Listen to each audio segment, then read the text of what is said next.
সিঙ্গারা কিংবা সমোসা ভাজার ক্ষেত্রে অর্থাৎ ফ্রাই করার ক্ষেত্রে একটা জিনিস খেয়াল রাখতে হবে, সেটা হচ্ছে আপনারা কিন্তু তেলের হিসাবটা রাখতে হবে। তেল যদি অতিরিক্ত গরম হয় তাহলে এটা মুড়মুড়ে হবে না এবং কালো হয়ে যাবে। আর তেল যদি অতিরিক্ত ঠান্ডা হয় তাহলে সেক্ষেত্রে ছুটে যাওয়ার সম্ভাবনা আছে। যেমন এরকম প্রথমে আমি একটু ট্রাই করছিলাম তেল গরম হয়েছে কিনা, এই দেখুন এটা ছুটে গেছে।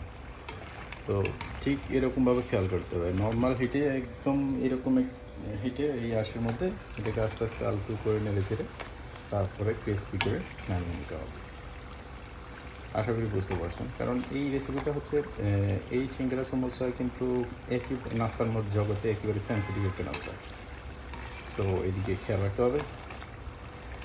আর এগুলোর রেসিপি আসলে বানানোটা আমার কাছে কেমন জানি ভালো লাগে না, তাই আপনাদের জন্য রেসিপি তৈরি করেন। এমনি হালকা পাতলা ভিডিও পিকচার করে দিয়ে দিন।